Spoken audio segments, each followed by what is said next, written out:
साहिब बंदगी सतनाम।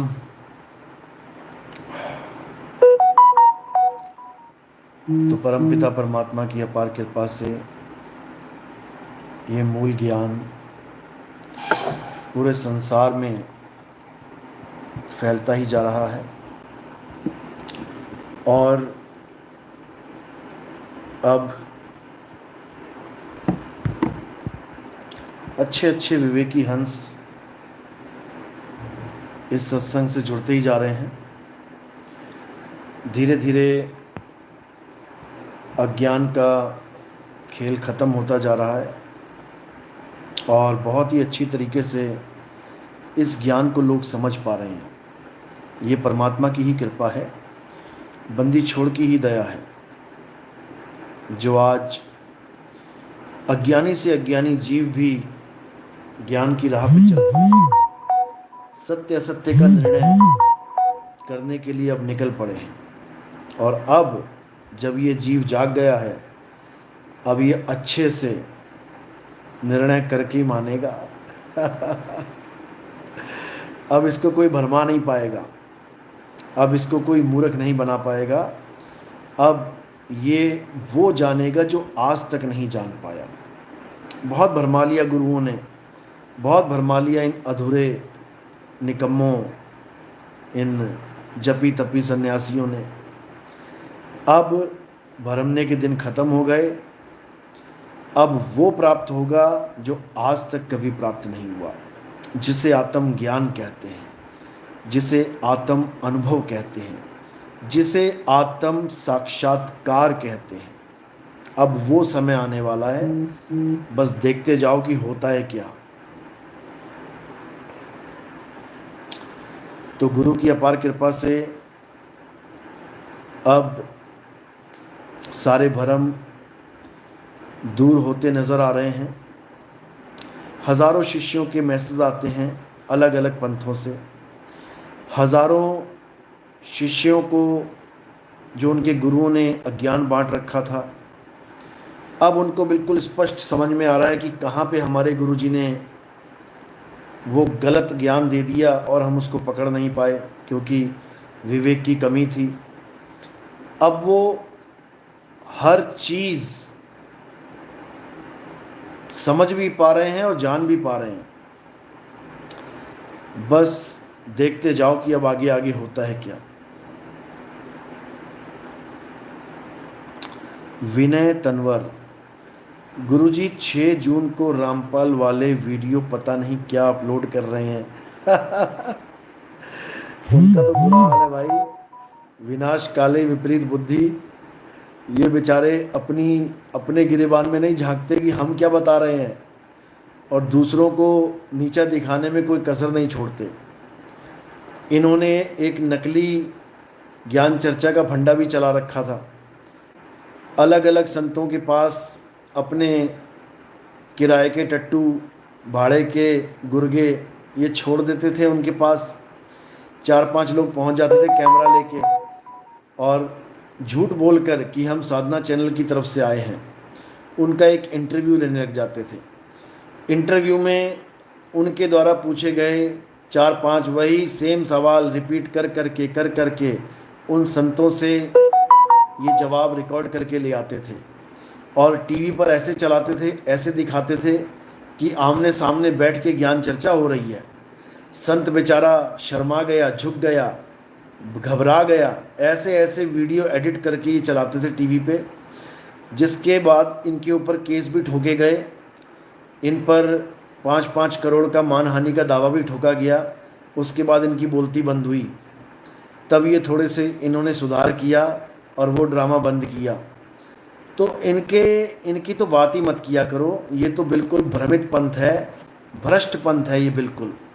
इनको बच्चों वाला ज्ञान भी नहीं है कि बच्चों वाला भी ज्ञान हो इनको। इनके शिष्यों के साथ मेरी कई वार्तालाप हुई हैं, आप जाके देख सकते हैं। इसी वीडियो के डिस्क्रिप्शन बॉक्स में मैं डाल दूंगा।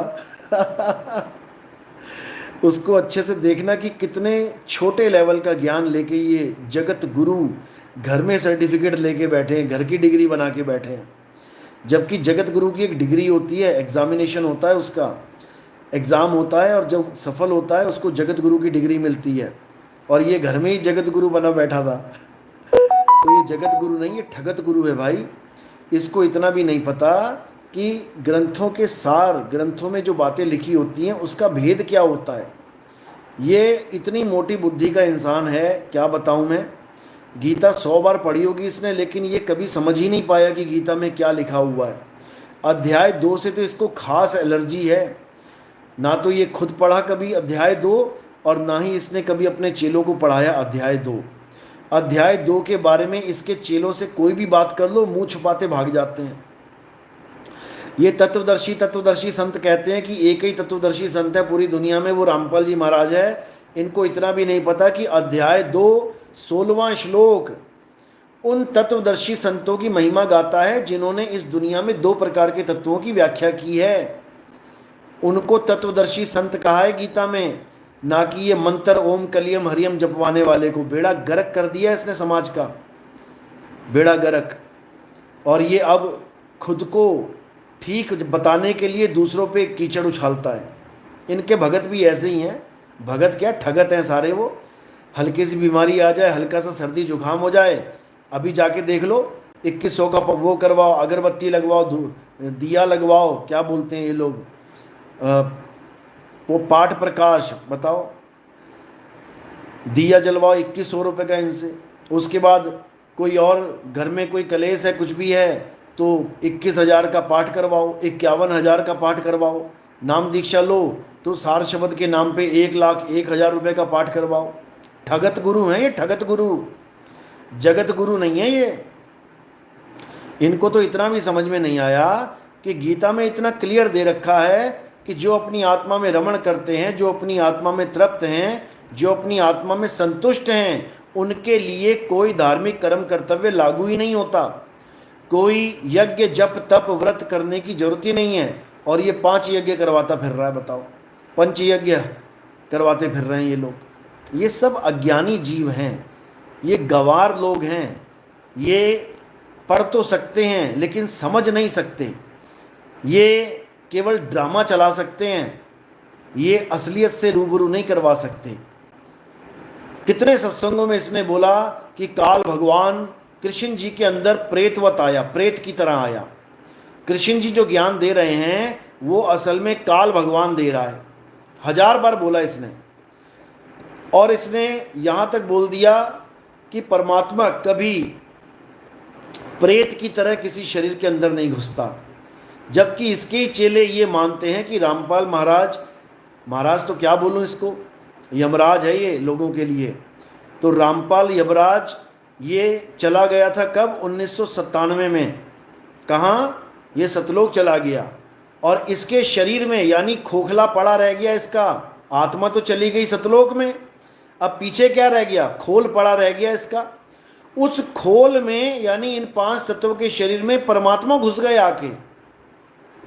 इतना बड़ा ये ड्रामेबाज है, क्या बताऊं। अपनी ही बात से, अपनी ही बातों को झूठ करके बैठा हुआ है, झूठ सिद्ध कर रहा है। ब्रह्म कुमारियों के साथ जो ज्ञान चर्चा चलाई इनके चेलों ने, उसमें इसके चेले ने भी और इसके गुरु ने भी, दोनों ने ये बोला कि परमात्मा कभी प्रेतवत किसी के अंदर नहीं घुसता।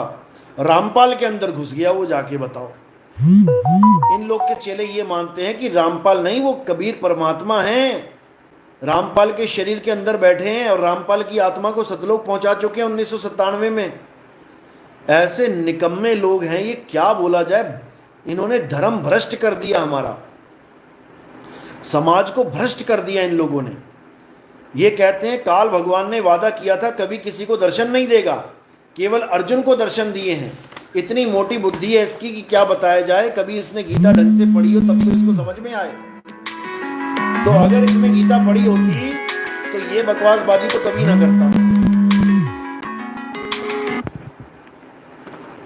ये बकवासबाजी तो कभी ना करता, समझ लो। 11वें अध्याय का जब 22वां श्लोक देखोगे, जहां पर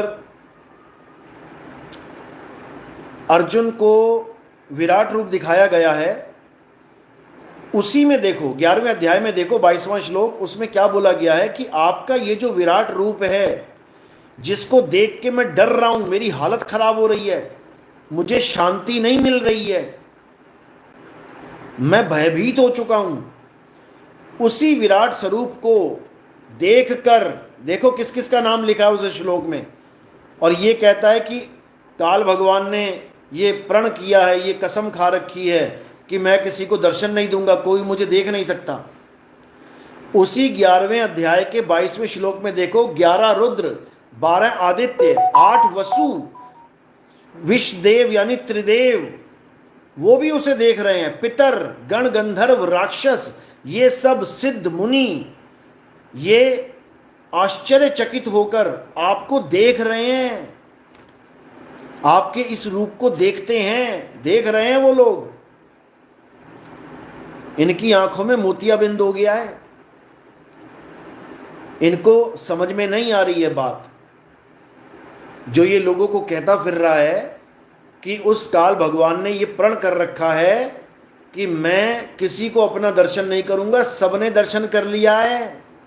अध्याय 11 22वां श्लोक, सारी दुनिया ने दर्शन कर लिया, लेकिन रामपाल जी के बुद्धि में अभी ये बात नहीं घुसी है।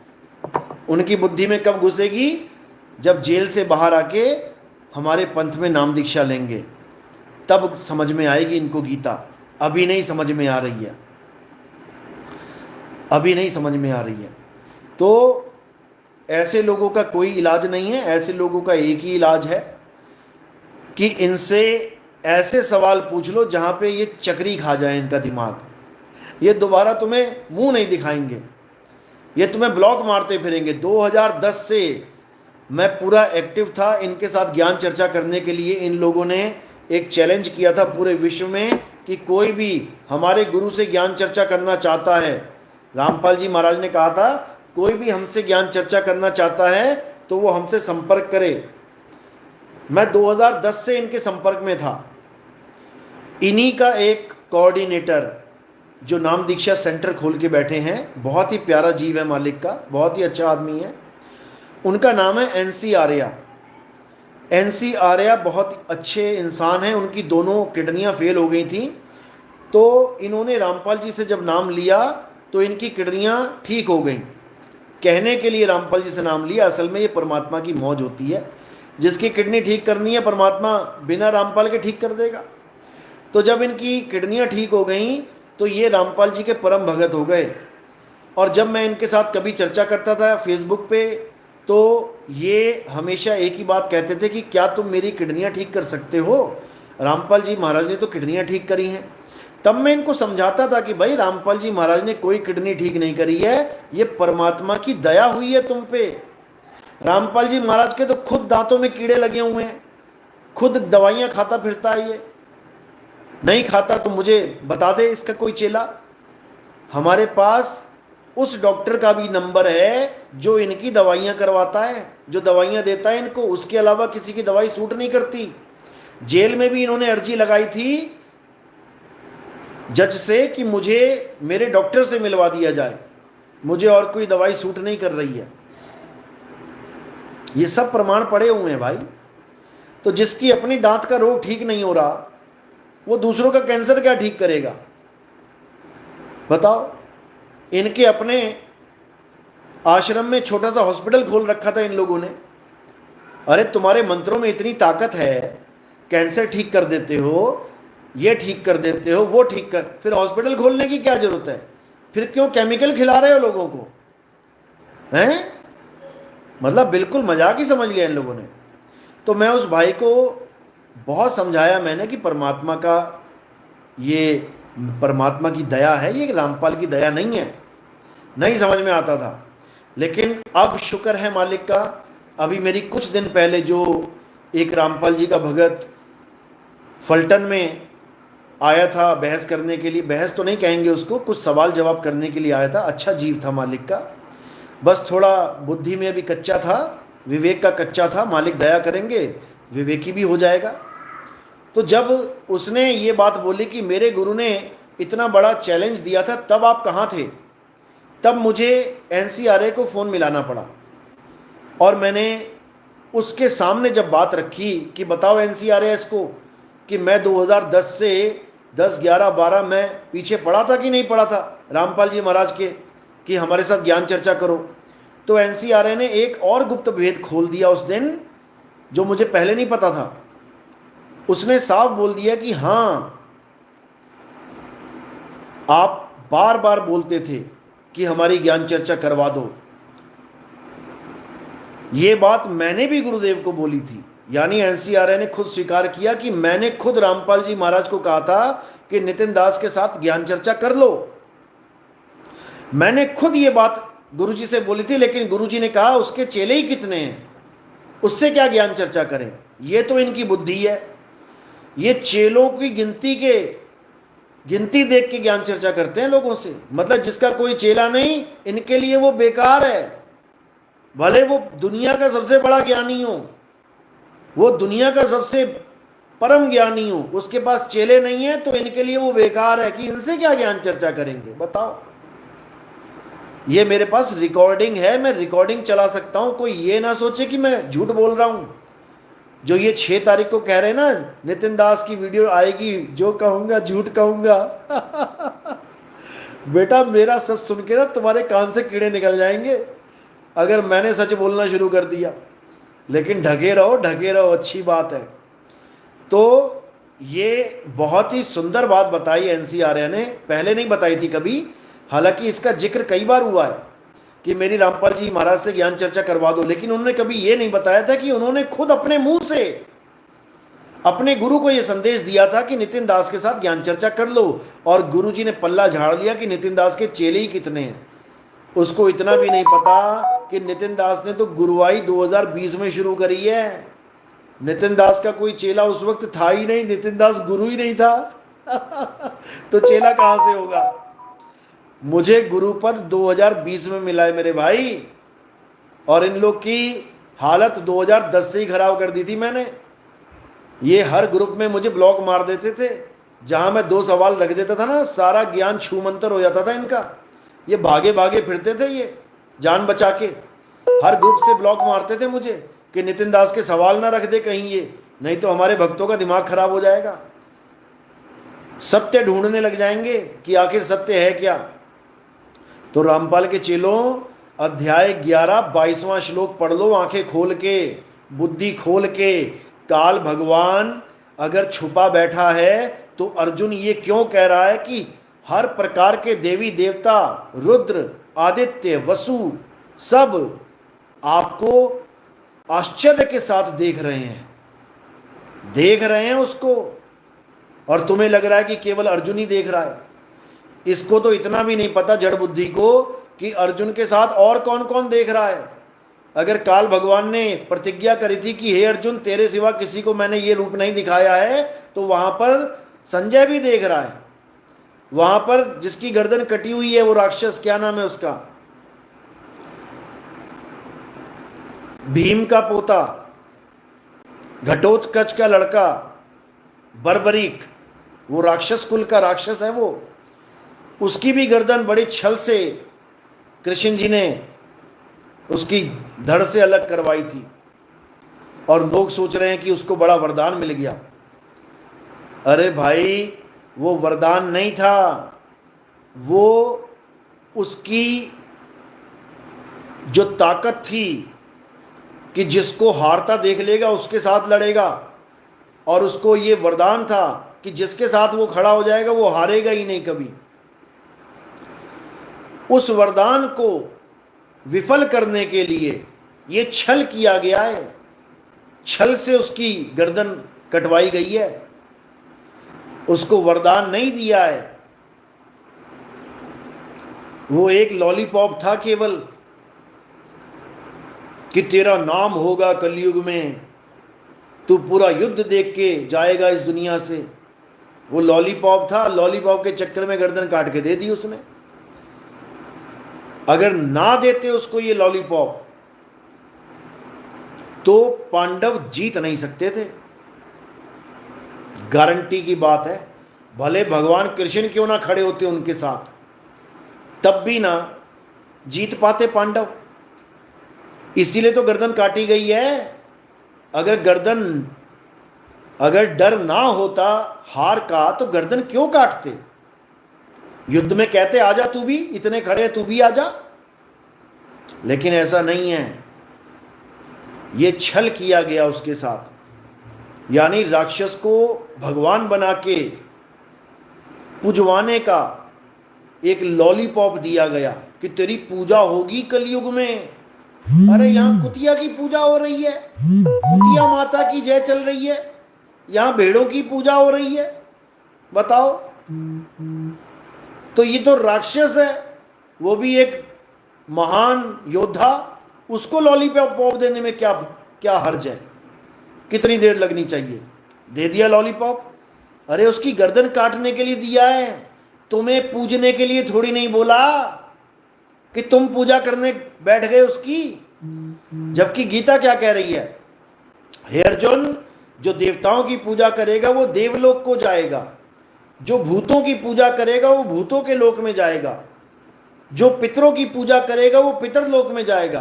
तो जो राक्षस की पूजा करेगा वो कहां जाएगा?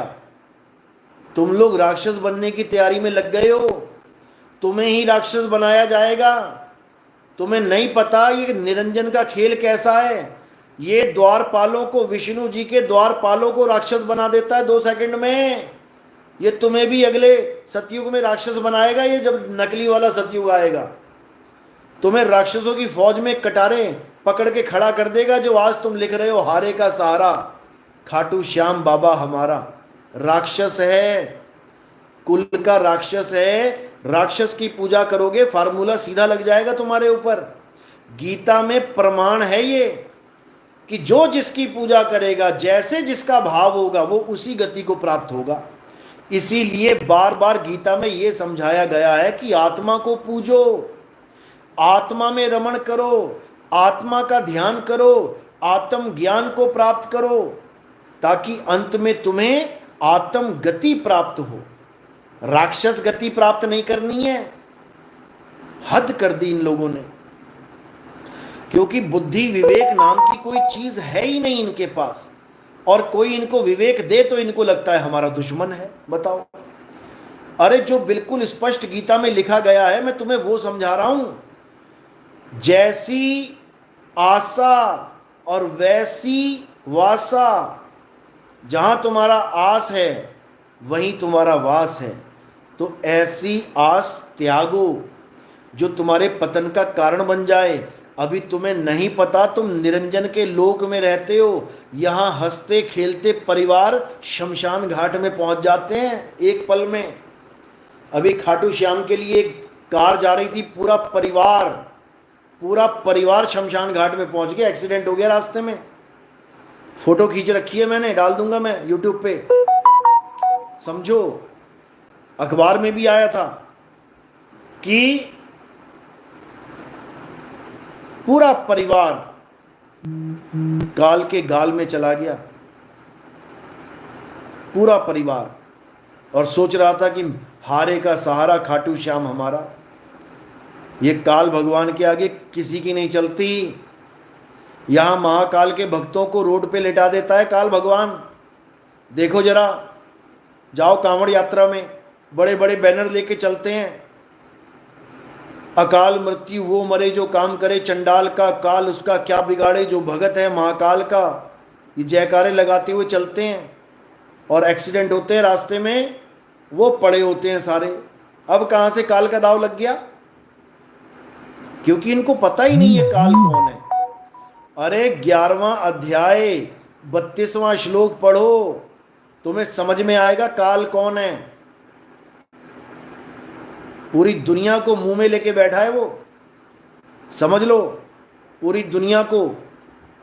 अध्याय 11, 26, 27 श्लोक पढ़ो, जिसको लोग कहते हैं हमारे कृष्ण जी का अवतार है, ये हमारे कृष्ण जी का विराट रूप है। एक बार पढ़ लो अपनी आंखों से, खुली आंखों से, दिमाग की भी आंखें खोल लेना। उसमें लिखा है कि आप हमारे जितने भी ये युद्ध में खड़े हैं, आप कौरवों की सेना को भी और हमारे परम योद्धाओं को भी, मुख्य योद्धाओं को भी चबा रहे हो मुंह में डाल के, और उनमें से कईयों के सिरों का चूरा चूरा हो गया है और लटके हुए तुम्हारे जबड़ों में। यानी तुम इंसानों का भक्षण कर रहे हो, किसी को नहीं बख्श रहे हो तुम। तो ये है क्या कृष्ण जी का रूप? कृष्ण जी आदमी खाते हैं क्या? कृष्ण जी इंसानों को खाते हैं क्या? मक्खन खाते हैं चोरी करके, समझ में आती है बात। इंसान भी खाते हैं क्या? ये निरंजन है मेरे भाई, निरंजन है ये। इसमें इतने सारे रूप दिखाए हैं उसने, अर्जुन भी कंफ्यूज हो गया कि किसको कृष्ण कहूं और किसको काल कहूं। पूछने पे मजबूर हो गया कि आप हैं कौन।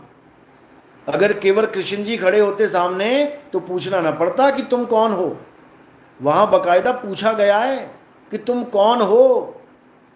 अध्याय 11 पढ़ो जरा अच्छे से, 30वां श्लोक पढ़ो, 31वां पढ़ो, तुम्हें समझ में आएगा निरंजन क्या है।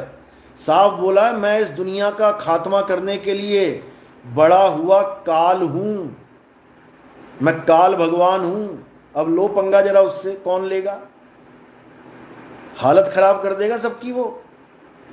लेकिन लोगों को ये बात समझ में नहीं आती, लोग भगवान मान लेते हैं उसको। क्यों? और कोई ऑप्शन नहीं है। करे तो करें किसकी पूजा? और कोई ऑप्शन ही नहीं है। पूजा भी करेंगे किसी की तो उन्हीं रूपों में से किसी की करनी पड़ेगी। देख लेना रूप कौन कौन से हैं वहां पे। वहां ब्रह्मा विष्णु महेश भी खड़े हैं उसी रूप में, वहां गणेश भी खड़े हैं, वहां पर घोड़े का मुंह भी है, विष्णु जी का एक रूप है, वहां पर राक्षस भी हैं, वहां गण गंधर्व भी हैं, वहां ऋषि मुनि भी हैं, वहां गुरुजन भी हैं, सबके शरीर खड़े हैं वहां पे। बेटा करो पूजा, तुम किसकी करोगे? सारे शरीर उसी के हैं। ये तुम्हारी समझ में नहीं आ रही अभी बात। सारे शरीर उसी के हैं। वो चाहता है तू किसी ना किसी शरीर की पूजा कर ले, किसी भी रूप को ध्या ले, लेकिन रहेगा मेरी ही पूजा में, क्योंकि मैं निरंजन हूं। वो निरंजन है, निरंजन। वो किसी को बख्शता नहीं है मेरे भाई। कबीर साहब समझा रहे हैं अपनी वाणी में, देव निरंजन सकल शरीरा, तामे भ्रम भ्रम रहल कबीरा। कबीर साहब समझा रहे हैं, तुम किसी की भी पूजा कर लो, किसी भी शरीर को पूज लो, वो सारे निरंजन के ही शरीर हैं। निरंजन और माया का खेल ही ऐसा है, ये किसी को नहीं छोड़ने वाला। चाहे तुम लेडीज की पूजा कर लो, चाहे तुम जेंट्स की पूजा कर लो, तुम निरंजन की ही पूजा कर रहे हो। इसने तो अपना रूप आधा आदमी आधा औरत का भी दिखा दिया। तुम तब भी ना समझ में बात जान पाए, तुम्हारी तब भी समझ में भी ना आई कि एक आदमी और औरत एक कैसे हो सकते हैं। ये एक ही है। ये ब्रह्म और माया का खेल है। ये कभी भी आदमी बन के खड़ा हो जाता है सामने, और कभी भी औरत बन के खड़ा हो जाता है। ये विष्णु बन जाता है कभी भी, और कभी भी ये रंभा मेनिका बन जाता है। समझ लो, ये कभी भी शंकर बन के खड़ा हो जाता है, ये कभी भी पार्वती बन सकता है। ये बना ही हुआ है। इनको समझ में ही नहीं आ रहा कि कौन शंकर, कौन पार्वती, कौन राधा, कौन कृष्ण।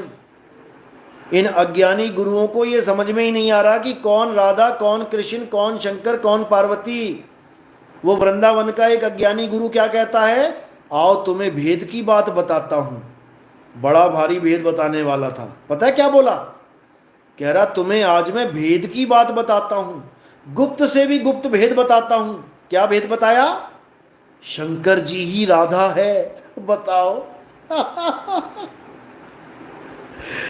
इतना बुरा हाल किसी बाबा का मैंने नहीं देखा जितना बुरा हाल मैंने इस बाबा का देखा है। क्योंकि ये नकल मार के आगे तो बढ़ना चाहता है, लेकिन इसको ये नहीं पता कि नकल मारने के लिए अकल की जरूरत होती है। हमारे सत्संग सुन के इसने ये तो समझ लिया कि सकल शरीरा देव निरंजन, लेकिन ये नहीं समझ पाया कि भाई वो किसी भी रूप में रक्षक नहीं भक्षक ही है। ये रक्षक हो ही नहीं सकता, क्योंकि सारी सृष्टि को ये पैदा करता ही इसीलिए है कि मारने के लिए। इसका काम ही यही है। तुम भी बच्चे पैदा करते हो, तुम भी शादियां करते हो, खुद सोचो, तुम जो बच्चा पैदा कर रहे हो क्या तुम उसका गला काट सकते हो?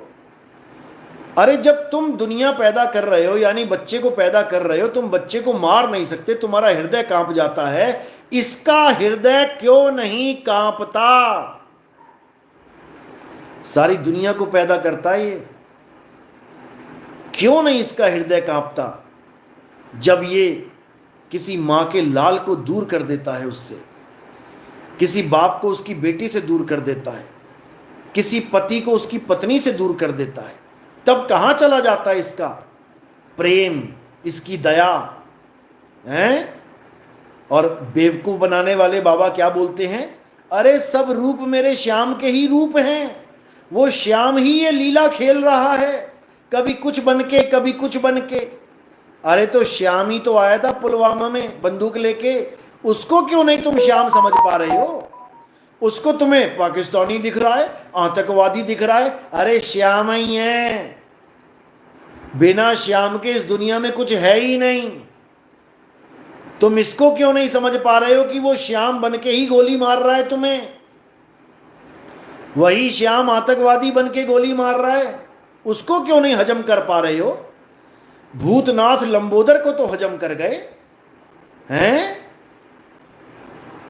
कि एक बाबा के पास, नामदेव जी के पास एक बहुत बड़ा भूत प्रकट हुआ, राक्षस प्रकट हुआ, लंबा सा। नामदेव जी ने कहा, अरे प्रभु आप मेरे लंबोदर नाथ हो, आप ही हो, आपके सिवा कोई है ही नहीं। उसको तो तुमने मान लिया कि प्रभु के सिवा कोई है ही नहीं, जहां कुछ भी है वो प्रभु ही है, और वो बंदूकधारियों को तुम आतंकवादी आतंकवादी कर रहे हो। अब तुम्हारी दिव्य दृष्टि में कैसे मोतियाबिंद हो गया? अब तुम्हें क्यों नहीं दिख रहा कि वो प्रभु ही हो सकता है, और कोई तो है ही नहीं? बड़ी बड़ी बातें करना आसान होता है, जब सिर पे पड़ती है ना तब समझ में आता है, जब अपने ऊपर बीतती है ना तब समझ में आता है कि प्रभु की लीला क्या है। बड़ी बड़ी बातें करना, वो भी नकल मार मार के, बहुत आसान होता है। हर रूप में निरंजन है, ये निरंजन का ही संसार है। ये निरंजन हर रूप में तुमसे पूजा करवाने के लिए बैठा है। कहीं ये शनि देव बन के बैठा है, कहीं ये वरुण देव बन के बैठा है, कहीं ये राजा इंद्र बन के बैठा है, कहीं ये ब्रह्मा जी, कहीं ये विष्णु जी, कहीं ये शंकर जी बन के बैठा है, कहीं ये शेरावाली माता बन के बैठा है, कहीं ये कोई 9 देवियां बन के बैठा है, कहीं ये कुछ बन के बैठा है। चारों तरफ इसी का जाल बुना हुआ है, इसी काया की पूजा में इसने सारी दुनिया को लगा रखा है, क्योंकि हर प्रकार की काया ही निरंजन की काया है। अर्जुन के आगे इसीलिए सारे विश्व के लोगों को खड़ा कर दिया गया, इसी को विश्व रूप कहते हैं। ये कोई बहुत अच्छा रूप नहीं था कि बहुत महान रूप था। हे अर्जुन, मेरे रूप को तू इन आंखों से नहीं देख सकता, इसके लिए तुझे दिव्य दृष्टि की जरूरत है। दिव्य दृष्टि दी भी तो क्या दी? क्या दिया दिव्य दृष्टि में? आदमी खाता हुआ दिखा दिया, डरा दिया बेचारे को, हाथ कांप गए बेचारे के, डर के मारे हालत खराब है। अध्याय 11 24वां श्लोक पढ़ो, कैसी हालत हो गई है। कह रहे हैं मैं अपने अंदर शांति नहीं रख पा रहा हूं, मैं अशांत हो गया हूं आपको देख के। बताओ, भगवान को देख के लोगों को शांति आनी चाहिए कि अशांत होता है जीव? अभी नहीं समझ में आ रहा। जब तुम्हारे सामने आ जाएगा ना मृत्यु बन के, जब यमराज बन के, जब काले काले लंबे लंबे आदमी खड़े हो जाएंगे, मुगदर लेके मारेंगे तेरे सिर पे, तब तुम्हें समझ में आएगा निरंजन है क्या। अभी नहीं समझ में आ रहा। तो कबीर साहब ने समझाया, साधो निरंजन जाल पसारा। इस निरंजन ने ये जाल पसार रखा है। समझ लो, स्वर्ग नरक रचियो बहुमंडल, तीन लोक विस्तारा। ये स्वर्ग नरक, ये दुनिया, ये सूरज चांद सितारे, धरती आकाश पाताल, ये सब निरंजन ने बनाया है और तुमको पैदा किया है खाने के लिए। ये आहार करता है सबका। यहां जीवों को गाजर मूली की तरह खाता है ये, और इसकी पूजा में सारे देवी देवता लीन रहते हैं। इससे कोई पंगा नहीं ले सकता। ये कालों का काल महाकाल है, समझ लो। ये दया का सागर नहीं, ये विनाश का सागर है। तीनों लोकों का विनाश करने के लिए मैं बड़ा हुआ काल हूं। अध्याय 11 32वां श्लोक अपनी आंखों से पढ़ लो, अच्छे से समझ लो। दयाल नहीं है ये रक्षक नहीं है, भक्षक है ये। 5 पांडव के अलावा सब इसके मुंह में चले गए। तो सोचो, पांडवों का लड़का, अर्जुन का लड़का, वो किसके मुंह में गया? किसने मारा उसको? अभिमन्यु को किसने खाया? अभी नहीं समझ में आ रहा तुम्हें। अभी तुम्हें केवल दुनिया की सुख सुविधाएं ही अच्छी लग रही हैं। उसी में भूले भटके फिर रहे हो कि भगवान की कृपा हो जाए तो मेरी दुकान चल जाए। अरे तेरे गले पे आरी भी चलेगी, दुकान ही नहीं चलेगी, केवल आरा भी चलेगा बेटा, चिंता मत कर। कबीर साहब इसीलिए समझा रहे हैं, झूठे सुख को सुख कहे और मान रहा मनमोद, ये जगत चबैना काल का, कुछ मुंह में कुछ गोद। मुंह वाले तो दिखाई दिए अर्जुन को, फटे हुए सिर, चूरा चूरा हुए सिर लटक रहे हैं दांतों में, बड़े बड़े दांत, बड़ी बड़ी विकराल आंखें, जिनको देख के अर्जुन की शांति भंग हो गई। वो भी हाथ जोड़ के खड़ा हो गया, महाराज ऐसा विराट रूप मुझे मत दिखाओ, ये तो महादैत्यों से भी खतरनाक है। उसके बाद भीख मांग रहा है अर्जुन कि मुझे चतुर्भुज रूप दिखाओ अपना, विनम्र रूप दिखाओ अपना।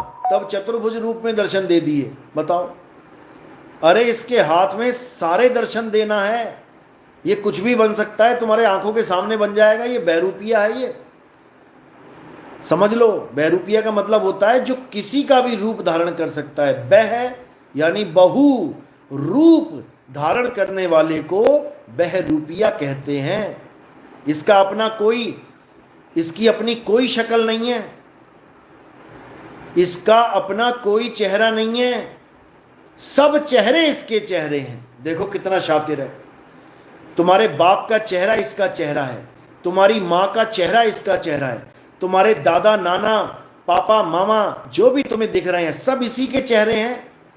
और जिस भी चेहरे में तुम अटक गए, जो भी चेहरा तुम्हें अटका गया, समझो तुम भटक गए। अब ये उसी चेहरे के रूप में आएगा सामने। ये बड़े बड़े गुरुओं का चेहरा धारण कर लेता है। इंदुमती के सामने भी आया था, कबीर साहब का चेहरा धारण कर दें। कबीर साहब का चेहरा धारण करके सामने खड़ा हो गया।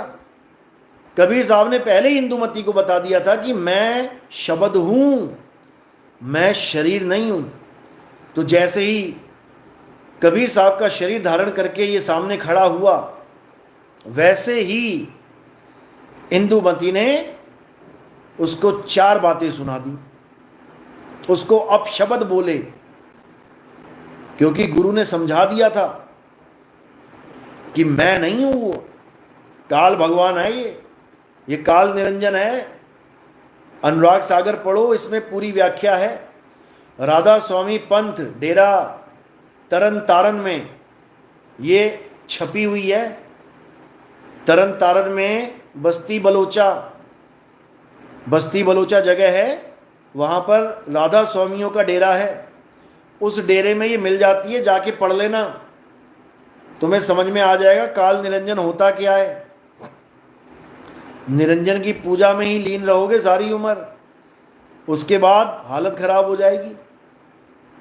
इसीलिए कबीर साहब समझा रहे हैं कि इस निरंजन ने बहुत बड़ा जाल बुन दिया है। धन निरंजन तेरा दरबार, जहां जहां तनक नहीं न्याय विचार। समझ लो। कह रहे धन निरंजन, निरंजन धन तेरा दरबार, जहां तनिक नहीं न्याय विचार। वैश्या ओढ़े मलमल खासा और गले मोतियों की हार। पतिव्रता को मिले ना खादी सूखा निरस आहार। निरंजन धन तेरा दरबार। बताओ क्या बनेगा। कहते हैं पाखंडी की जग में पूजा और संत को कहें लबाड़। अज्ञानी को परम विवेकी और ज्ञानी को मूढ़ गवार। निरंजन धन तेरा दरबार। कह रहे धिक्कार है तेरे दरबार पे। धिक्कार है तेरे दरबार पे, जहां पर देख ले जो 2 नंबर का काम कर रहे हैं सारे बढ़िया बढ़िया गाड़ियों में घूम रहे हैं, करोड़ों की गाड़ियों में घूम रहे हैं, ऐश कर रहे हैं, बर्गर पिज़्ज़े खा रहे हैं, मजे कर रहे हैं, पूरी फुल टू मस्ती हो रही है। जो भी 2 नंबर का काम कर रहे हैं, और जो बेचारा मेहनत का काम कर रहा है, ईमानदारी से काम कर रहा है, कह रहे हैं सूखा निरस आहार, उसको बेचारे को 2 वक्त की रोटी जुटानी मुश्किल हो रही है। ये तुम्हारे भगवान की नगरी है। ये तुम्हारे परमात्मा की नगरी है। जो लोग कहते हैं दुनिया परमात्मा ने बनाई है, लानत है ऐसी दुनिया पे, लानत है ऐसी दुनिया पे। अगर इसको दुनिया कहते हैं तो ये दोजख है, ये नरक है, ये लानत है ऐसी दुनिया पे। तो कबीर साहब कह रहे हैं रहना नहीं देश बेगाना है।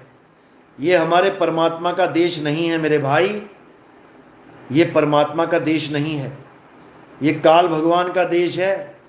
यहाँ पल पल क्या हो जाए कुछ नहीं पता। यहाँ मस्जिद में नमाजें पढ़ रहे हो, ऊपर से बम आएगा। वो देखो नमाजें पढ़ रहे थे, ऊपर से बम गिरे, बेचारे नमाजें पढ़ते पढ़ते ही शहीद हो गए। ये है निरंजन का दरबार। यहाँ मंदिर में पूजा चल रही है और सुनामी आ जाती है। केदारनाथ का मंदिर देख लो क्या हाल था वहाँ पे महाकाल के भक्तों का। अब ये मत कह देना कि सारे ही वहाँ पर पापी थे, पंडित जी भी बैठा हुआ था वहाँ पे।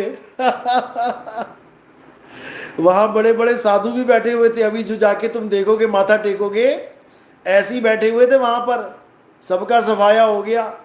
बताओ ये किसी को नहीं बख्शता। नैना देवी के मंदिर में भगदड़ मची, 300 बंदा मर गया। ये मंदिर ना देखता, ये मजार ना देखता, ये नमाज ना देखता, ये पूजा पाठ ना देखता। ईसाइयों के देख लो, श्रीलंका में बैठे हुए थे, सारे प्रेयर कर रहे थे, बम का धमाका हुआ, पूरी चर्च ही उड़ा दी गई। ये भगवान का घर है, ये है परमात्मा, इस दुनिया का मालिक। बताओ, और बातें करते हो परमात्मा की मर्जी से। बिना मर्जी के पत्ता नहीं हिल सकता, बम फट सकता है, पत्ता नहीं हिलेगा, बम फट सकता है। बम फट सकता है, कहो परमाणु बम फट जाए, पत्ता नहीं हिलेगा। लेकिन पत्ता ही हिलाने लायक है तुम्हारा परमात्मा। बम रोकने लायक नहीं है।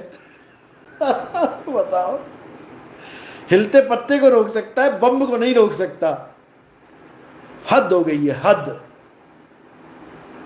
तो भाई ये परमात्मा नहीं है, ये काल भगवान है। इसी से बचाने के लिए इस संसार में बंदी छोड़ आते हैं, बंदी छोड़ आते हैं। और तुम उनको क्या सोचते हो? वो तो कवि हैं, वो तो 4 किताबें लिखने आए थे, उन्हीं कविताओं को याद कर करके 10वीं में अच्छे नंबर आ जाए भगवान मेरे हैं। बंदी छोड़ है वो, अभी नहीं समझ में आएगा तुम्हें। राजा बघेल, बिजली खान पठान, ये दोनों भी यही समझते थे गुरुजी हैं, जैसे बाकी गुरुजी वैसे ये भी गुरुजी हैं। तभी पहुंच गए थे मगर में उनकी लाश जलाने के लिए, उनकी लाश दफनाने के लिए। आंखें चौंधिया गईं जब लाश नहीं मिली, फूल मिले वहाँ पर, आधे आधे फूल आज भी वहीं बांटे थे, वहीं मंदिर मस्जिद बना रखा है। एक ही बाउंड्री में मंदिर भी है, मस्जिद भी है, क्योंकि लाश नहीं मिली। 4 दाग से सतगुरु न्यारे, अजरो अमर शरीर, और कोई गाडे कोई अग्नि जरावे, और ढूंढ ना पाया शरीर, जपोरे मन केवल नाम कबीर। मलुकदास जी की वाणी है ये। पहले कृष्ण जी के भगत थे मलुकदास जी, जैसे मीराबाई थी कृष्ण जी की भगत। बस यहीं तक ही रोक दिया जाता है तुम लोगों को कि मीराबाई कृष्ण दीवानी और मलुकदास कृष्ण दीवाने। आगे रविदास जी गुरु बनाया मीराबाई ने। क्यों बनाया? जब कृष्ण दीवानी थी तो कृष्ण दीवानी मर जाती, क्यों गुरु बन गई, गुरु धारण कर लिया, क्यों शिष्य बन गई।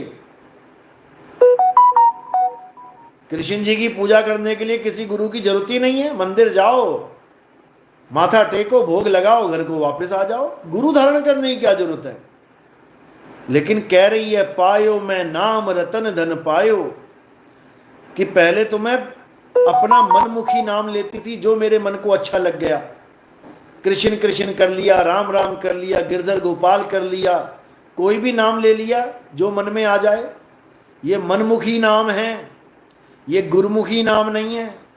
गुरुमुखी नाम तब मिला जब रविदास जी महाराज मिले। क्या बोलती है मीराबाई? पायो जी मैं नाम रतन धन पायो, वस्तु अमोलक दी मेरे सतगुरु। अब ये वस्तु अमोलक क्या मिल गई उसे? ये कोई कृष्ण जी की मूर्ति नहीं है 150-2000 रुपए की। ये वस्तु अमोलक, यानी उस वस्तु जिसका कोई मोल ही नहीं है, ये उस वस्तु का जिक्र है। और वो वस्तु और कोई नहीं, आत्मा है। ये गुप्त वस्तु आत्मा है, ये गुप्त ज्ञान आत्मा है, आत्म ज्ञान है। अरे वस्तु अमोलक दी मेरे सतगुरु, कृपा कर अपनायो, पायो मैं नाम रतन धन पायो। समझ लो, राजपूत थी मेवाड़ की रानी, राजपूत क्षत्रिय, और गुरु कौन सा धारण किया? मुर्दा जानवरों की खाल निकाल के जूते गांठने वाला, जात का चमार रविदास जी महाराज। राजपूत होके उसको गुरु धारण किया, जिन लोगों की एंट्री तक बंद थी मंदिरों में जाने के लिए, एंट्री नहीं होती थी नीच जात वालों की, उस कुल का गुरु धारण किया मीराबाई ने। बताओ, तुम मीराबाई से भी बड़े हो गए हो क्या? तुम किसी चमार को गुरु धारण करके दिखा दो। बातें बड़ी बड़ी करना आसान है, भजन गाना मीराबाई के आसान है। मीराबाई बन के दिखा, तब आएगा मजा। धारण करके दिखाओ जरा किसी चमार गुरु को, तब समझ में आए कि हां तुम भक्ति पथ पे जुड़े हुए हो, मीराबाई के भजन गाने लायक हो तुम। जिसके तुम भजन गा रहे हो उसने जात पात को किनारे करके रविदास जी महाराज को गुरु धारण किया है। तुम पैर की जूती नहीं हो उसके, और भजन तुम मीराबाई के गाते हो। समझे? तो भाई उसके गुण को धारण करो, तब तुम्हें समझ में आएगा कि क्या है मीराबाई। तो इसीलिए मैं बार बार समझा रहा हूं कि अपनी आंखें खोलो, दुनिया बहुत बड़ी है। कुएं के मेंढक मत बने रह जाना कि मैं हिंदू धर्म में हूं, मैं हिंदू धर्म में ही रहूंगा, मैं तो मुसलमान हूं, मैं तो नमाज ही पढ़ूंगा, मैं ईसाई हूं, मैं प्रेयर ही करूंगा, मैं सिख हूं, मैं गुरु ग्रंथ साहब ही पढ़ूंगा, वाहिगुरु वाहिगुरु ही करूंगा। अपनी बुद्धि को जागृत करो, सत्य असत्य का निर्णय करो, 52 अक्षरों के भेद को समझो, 52 अक्षरों के जाल को समझो, 52 अक्षरों के खेल को समझो, 52 अक्षरों से कैसे पार होना है, 52 अक्षरों को त्याग के कैसे उस आदि अक्षर को जानना है, 52 अक्षर को छोड़कर कैसे आत्म अक्षर को पहचानना है, उसको जानो, तब परम गति मिलेगी, नहीं तो नहीं मिलेगी। ये कहना आसान है कि सब कुछ मेरा प्रभु है, सब कुछ मेरा प्रभु है। जब सब कुछ तेरा प्रभु है तो तेरे आश्रम में कोई चोरी करने आए तो उसकी रिपोर्ट लिखाने क्यों जाता है? हैं? मंदिर में कोई चोरी करने आ जाए उसकी रिपोर्ट क्यों लिखाते हो? फिर सब कुछ प्रभु है तो चोर भी प्रभु है। जब नामदेव का वो भूतनाथ प्रभु हो सकता है तो एक आदमी प्रभु क्यों नहीं हो सकता? जब भूतों की श्रेणी में प्रभु को रख दिया गया तो आदमी की श्रेणी में प्रभु को क्यों नहीं रखा जा सकता? फिर चोर को चोर क्यों कहते हो?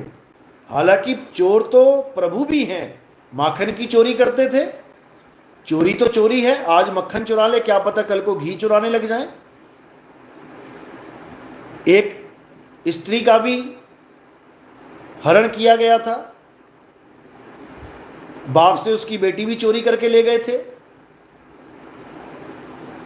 तब तुम्हें नहीं दिखाई दे रहा है, लेकिन एक छोटा सा चोर, वो भी किसी गलत परिस्थिति की वजह से चोर बना है। उसकी हालत खराब है, घर में पैसा नहीं है, मां बीमार है, बच्चा बीमार है, ऑपरेशन करना है, 2 लाख रुपया चाहिए। किसी आदमी के घर नहीं गया चोरी करने, मंदिर में गया है। क्यों? उसको पता है भगवान का पैसा है सारा, ये दुनिया भगवान की है तो पैसा भी तो भगवान का है, गल्ला भी भगवान का है। अपने भगवान के घर जा रहा है वो। भगवान उसका भी है, परमात्मा उसका भी है, पिता उसका भी है। अपने पिता की गोलक में से अगर कोई चोरी कर ले तो पंडित को क्या प्रॉब्लम है? इन बाबाओं को क्या प्रॉब्लम है? जरूरत के वक्त अपने बाप के पास नहीं जाएगा तो तेरे बाप के पास जाएगा, तेरा बाप दे देगा उसको कुछ। जो रिपोर्ट कराने चले जाते हो तुम चोरों की, उसको क्यों नहीं प्रभु मान लेते? उसको प्रभु का बच्चा क्यों नहीं मान लेते? और क्या तुम मेहनत का पैसा इकट्ठा करके रखे थे क्या गले में, जो तुम हल चला के, रिक्शा चला के इकट्ठा करके रखे थे?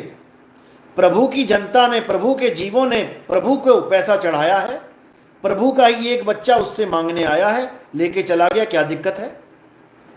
वही हाल गुरुद्वारों में है। गुरुद्वारों में आजकल वीडियोस दिखाई जा रही हैं। एक औरत आई गुरुद्वारे से, पैसे चढ़ाने की जगह गोलक में से पैसा उठा के चली गई। अरे भाई, उसकी कोई मजबूरी होगी जो अपने सच्चे पातशाह के दरबार में आके चोरी कर रही है। चोरी तुम्हारे लिए है वो। हमारे गुरु साहिबान ने कहा था कि सिख की गोलक, गुरुद्वारे की गोलक, गरीब का मुंह।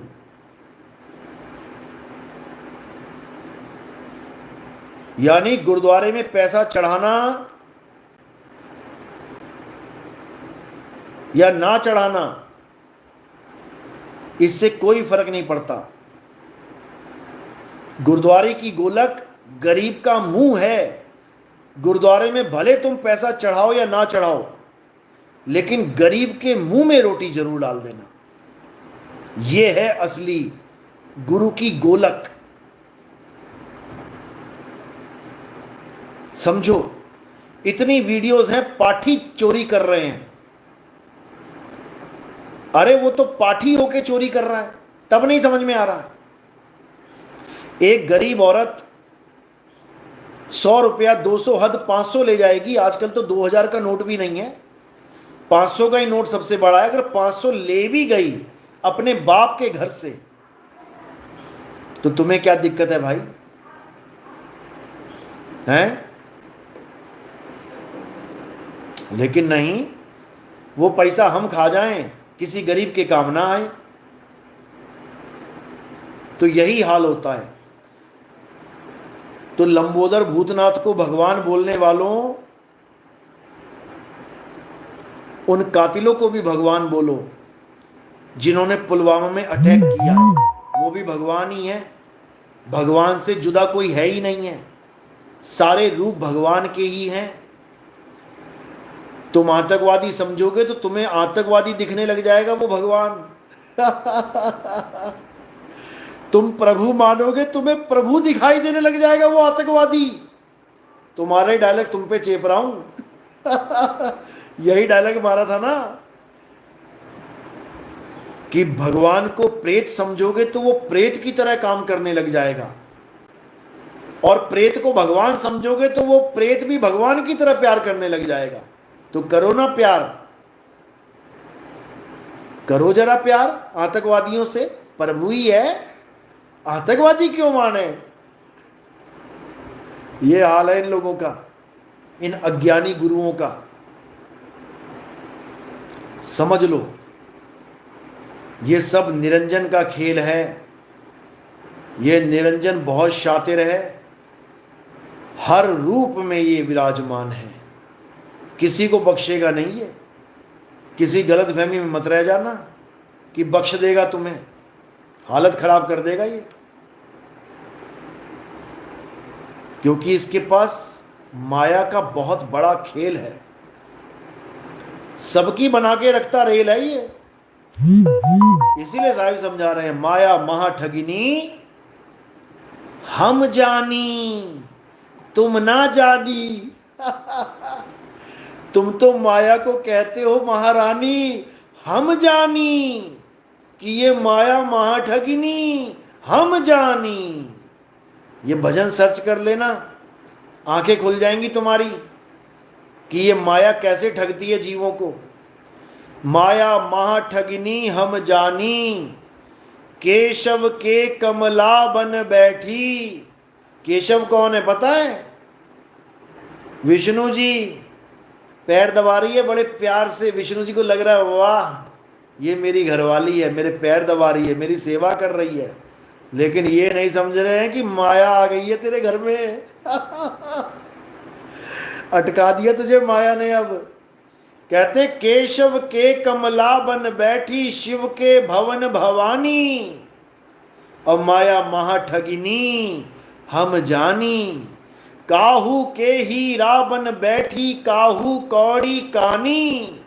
और माया महाठगिनी हम जानी, अरे योगी के योगिन बन बैठी, ब्रह्मा के ब्रह्मानी।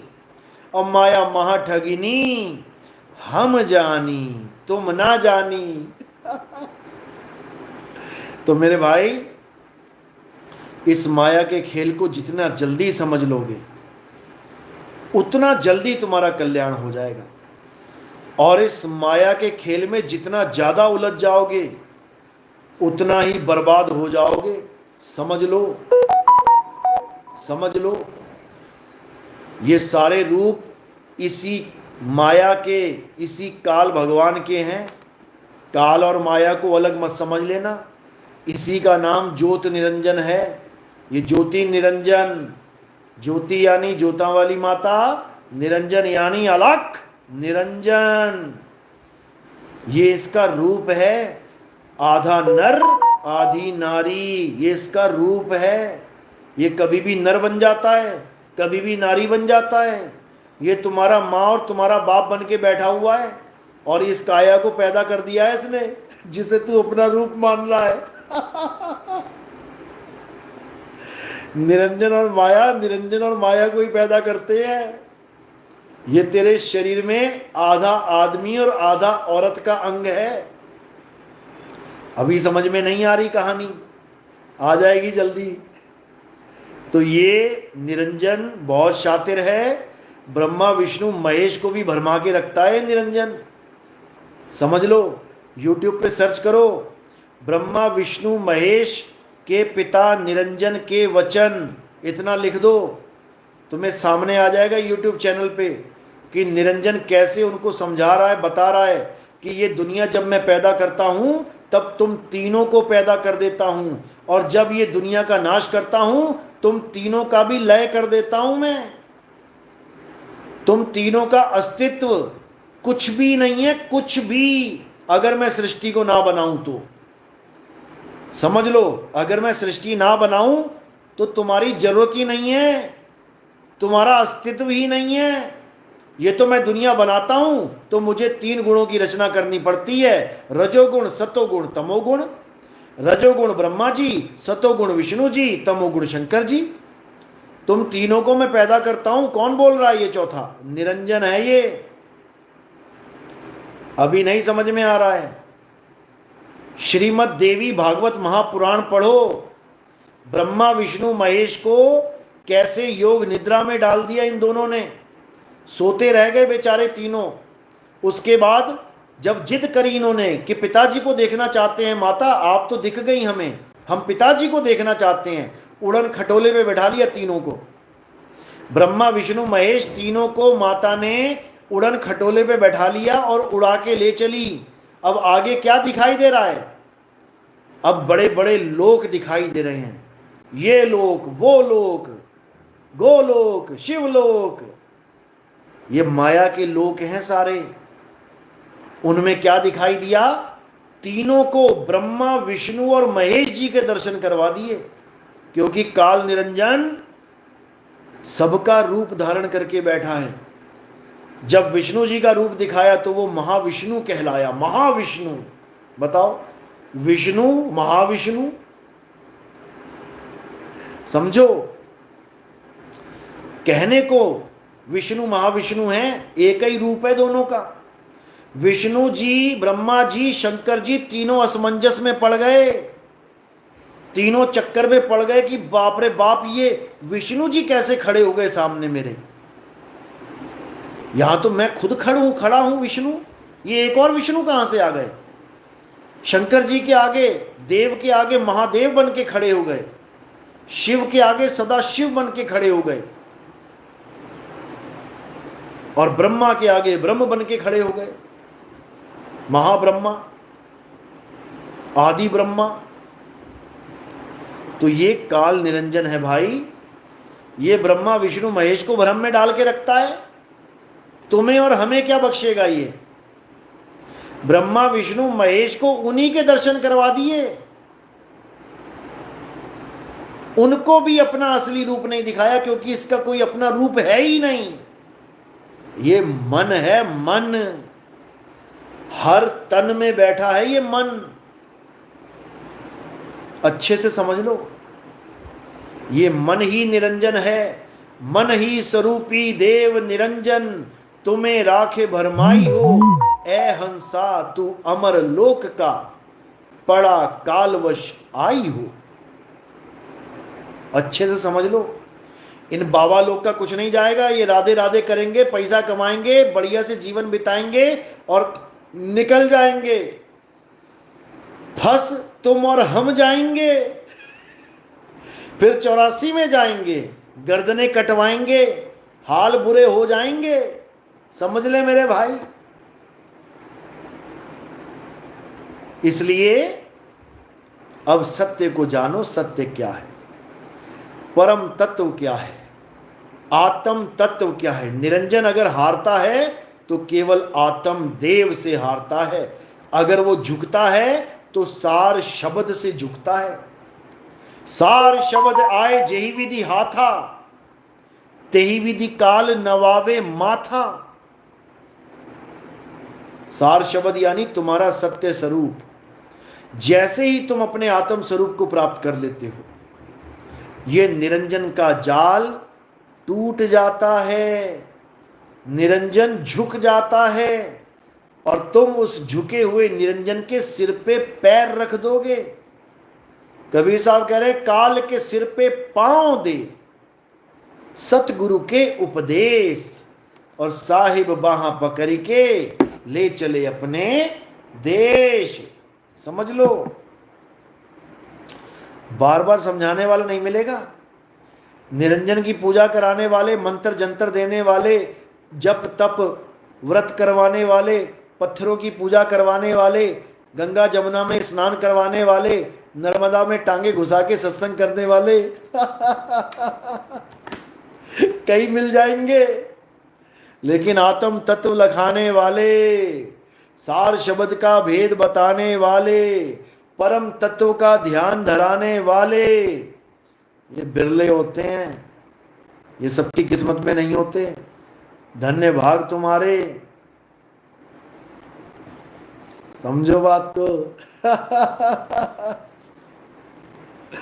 तो इसलिए अब जानो सत्य को, पहचानो सत्य को और मानो सत्य को, और सत्य केवल एक है। सत्य क्या है? आत्म तत्व ही सत्य है, बस। इसके अलावा सब झूठ है, सब झूठ है। तो मेरे भाई, अच्छे से ज्ञान को समझो, कल्याण होगा। और अगर ज्ञान को नहीं समझ पाओगे तो हालत खराब होने वाली है, और कोई ना बचाएगा। ये बाबा ढाबा, ये बाबा ढाबा कोई बचाने वाला नहीं है। वो तो एक किनारे हो गया, कहता मैं बाबा ढाबा नहीं हूं, करोड़ों की भीड़ पीछे लगा ली हैं, और फिर पीछा छुड़ा रहा है, मैं बाबा ढाबा नहीं हूं मैं। पहले बुलाता है लोगों को, आओ गंगा स्नान कर लो, फिर मरवाता है लोगों को, फिर पल्ला झाड़ लेता है कि सबकी मुक्ति हो गई। ऐसी मुक्ति देने वाले बहुत मिलेंगे, लेकिन आत्म ज्ञान समझाने वाला गुरु कोई बिरला होता है।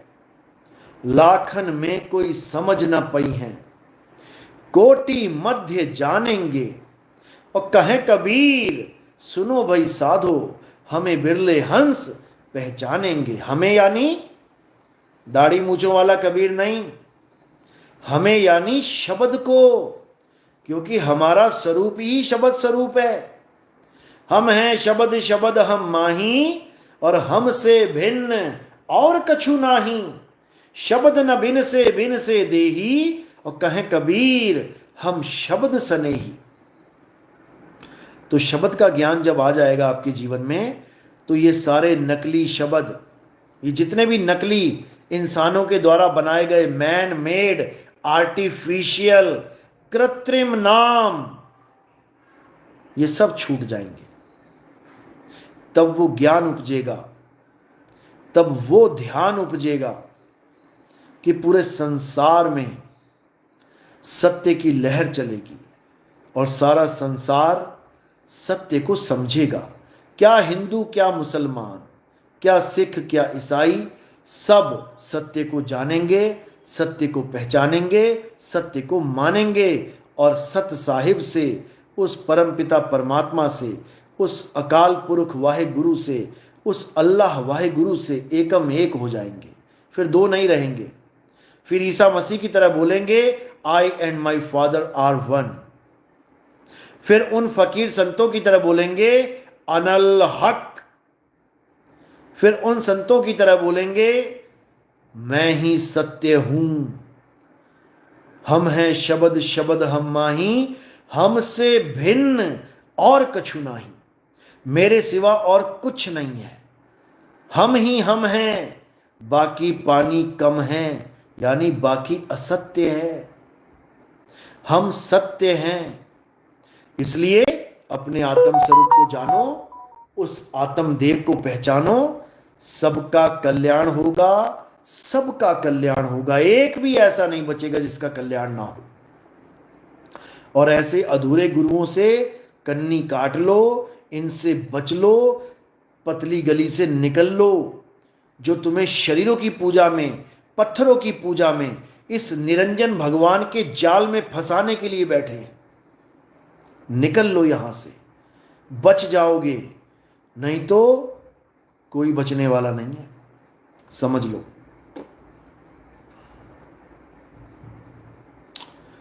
तो इसीलिए अब केवल और केवल सत्य की बात करो, बाकी सब झगड़े लफड़े दुनियादारी त्याग दो, छोड़ दो। केवल सत्य और सत्य का निर्णय कर लो, कल्याण हो जाएगा। सतनाम सतनाम साहिब बंदगी। प्रकाश सतनाम साहिब बंदगी। मोहिती साहिब बंदगी सतनाम। सुंदर सिंह सतनाम। जय सतनाम।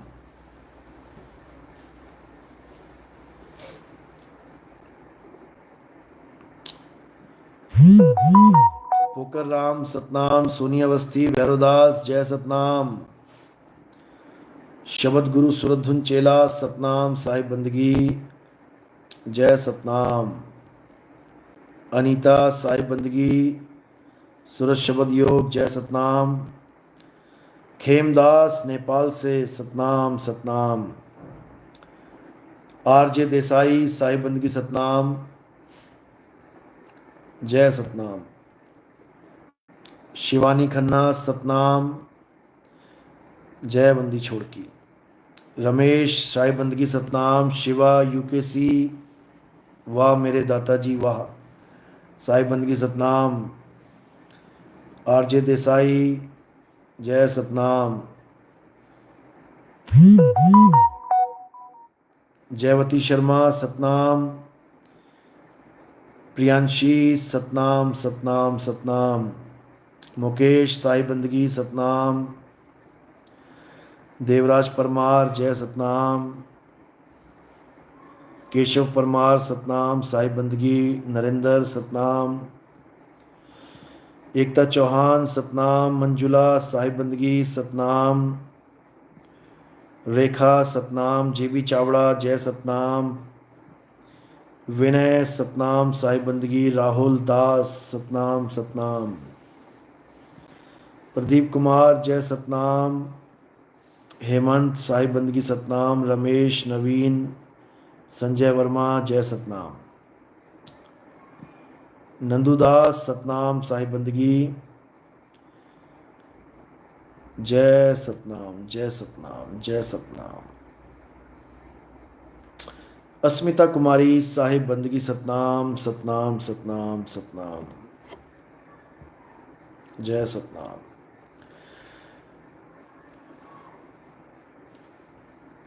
तो जून के प्रोग्राम जो हैं वो अभी स्टार्ट होने वाले हैं। 11 तारीख को हमारा साहिब कबीर साहब का प्रगट दिवस है। 11 जून को भव्य समारोह है, खुला भंडारा है। जो भी आना चाहते हैं परिवार समेत अपने मित्रगणों के साथ आ सकते हैं। फ़ोन करके रजिस्ट्रेशन करवा दें ताकि थोड़ा आइडिया हो जाता है कि कितने भगत आने वाले हैं। उसके बाद यूपी में प्रोग्राम है, बनारस में प्रोग्राम है, चंदौली में 13 तारीख को, और फिर बाबतपुर में है 14 तारीख को। उसके बाद एमपी में प्रोग्राम होगा, वो प्रोग्राम आपको बता दिया जाएगा अगले लाइव में, या जल्दी ही बताएंगे आपको। उसके बाद 19 तारीख से गुजरात में प्रोग्राम होगा। कहाँ कहाँ होगा बता दिया जाएगा आपको।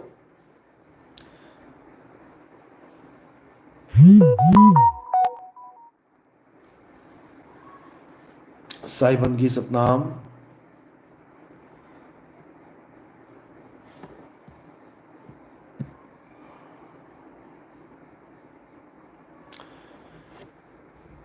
ठीक है, और किसी का कोई सवाल होता है तो मुझे पूछ सकते हैं। कोई भी मैसेज करना चाहे कर सकते हैं। 9256111007 इस नंबर पे व्हाट्सएप कर सकते हैं। समय मिलने पे आपको जवाब दे दिया जाएगा, लेकिन कॉल ना ही करें तो अच्छा है, क्योंकि इतने कॉल मैं उठा नहीं पाता। और एक बार अगर मैं काट दूं तो दोबारा 4-5 घंटे से पहले मत किया करो। हज़ारों बार बता चुका हूं मैं। कई लोग बिल्कुल हद ही पार कर देते हैं, 10-10 बार फ़ोन काटने के बाद भी लगे रहते हैं।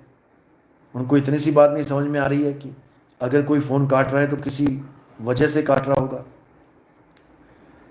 तो थोड़ा समझदार भी बनो साथ में। ठीक है, आज का सत्संग यहीं समाप्त करते हैं। अगला लाइव बहुत जल्दी मिलेगा। तब तक इन अज्ञानी गुरुओं से पीछा छुड़ाओ और आत्मज्ञान को जानो, आत्मज्ञान में आओ। साहिब बंदगी, सतनाम, जय बंदी छोड़ की, जय सतनाम, जय सतनाम।